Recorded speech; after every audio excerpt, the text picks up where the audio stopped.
Hey fellas, this is Edge 4006. Do another gun review. Review I'm doing today is on a Glock 22, Generation 3, chambered in 40 Smith & Wesson. Let's go ahead and verify this gun is safe. Chamber is clear. There's nothing in there. Safety sallies. Don't worry. Go in safe direction. Pull the trigger. And the sink is now dead. No, it's not, because there is no bullets in the gun. Alright, let's get back to this review here. This is a pretty plain Jane. I mean, that's what the Glock is. They're plain Jane. But they are what they are. If you're watching this video, probably because you hopefully know what a Glock is. And if you don't, I'll enlighten you some. This gun is a Generation 3. They're very reliable. They're well tested. A lot of people like the Gen 3 over the Gen 4 because they think that they're more sound. They have more of a benchmark of use that you can rely on. The Gen 4s are great guns. They do have a dual recoil spring. Some people have had some snags with, at least to my account. So I've had friends that shoot left-handed. They'd use the Gen 4 because of the left-handed capability without any serious modifications. They've used them and have no problems with the Gen 4. And many people have had reviews of the Gen 4s with no problems. Other people have had snags. I would look forward to getting one down the road. I'm thinking about a Glock 26. But getting back to this gun, again, like I said, it's pretty plain Jane. There are no frills. The only thing I've added to this gun that is not stock is this Packmeyer grip. I live in Texas, and the heat in South Texas can get anywhere from about 107 to 117, depending how far south you go. It does have finger grooves on it from Glock. They do give you a nice grip. The texturing is good, but it's not as good as it can be. Some people use stippling. They'll use a soldering iron, will do stipple jobs on the grips. I decided not to do that, so I went with this Packmeyer grip. It's about a $14 investment. It's very tacky and gives you a great grip. It does have a little girth, but not very much. A tenth of an inch, to the pistol. It does well for me. I like it. Going over the basic reviews of the gun, functions. Let's go here. We have right here. This is, start from left here. Or my left. This is the slide release. Slide stop. You pull it back and you lock it up. That's what holds it in. Right here, slide stop. You do have another button here. These are on both sides. This button is to release the slide if you wish to disassemble a pistol. This Glock has standard serrations. They're very, very grippy. You can get a hold of them. I like them. There is another gun that another style serrations came out called, some people call them fish scales, some people call them half crescent moon serrations or half moon serrations. They have an angle to them. They're pretty neat. Some people say they got it wrong. They put it in the wrong way. I like them. They look cool. I have a friend that has one. Look forward one of these days to getting one of those. They kind of become a collector's item. They're originally made for law enforcement. They were the first frame to have the rough textured frame in a Gen 3 with those serrations. The only thing is that rough textured frame was cutting in. The way it was so aggressive, more aggressive than Gen 4, was cutting into a lot of people's uniforms and scratching them up.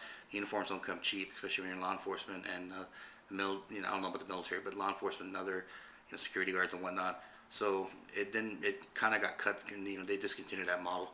I look forward to getting one of these days. I see them on Guns America every now and then. All right, getting back to the options on this gun. It does have standard Glock sights. I don't want to muzzle sweep myself.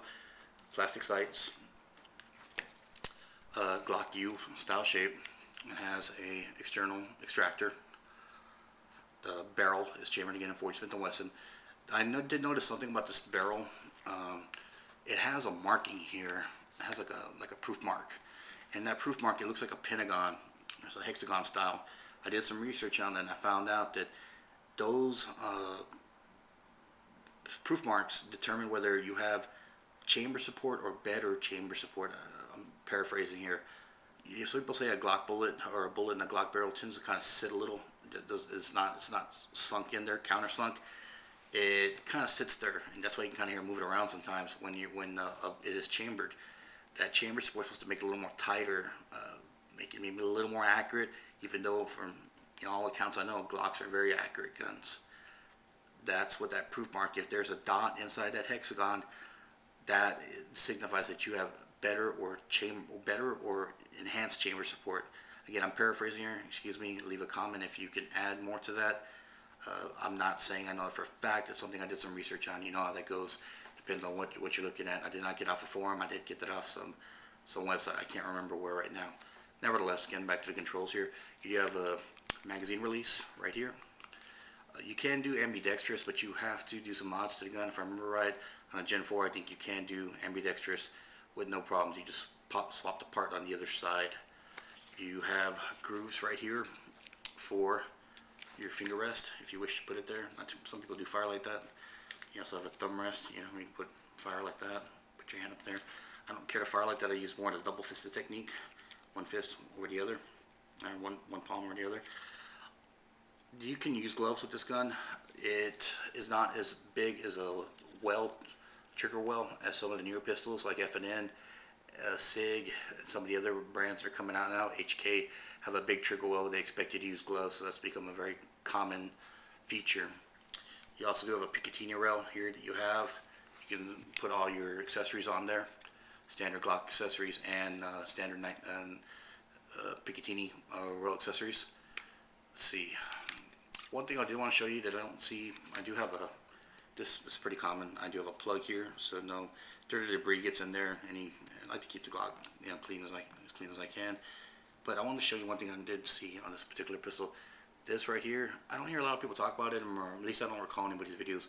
It kind of does have, it's beveled to help the magazine exchange, happen quicker.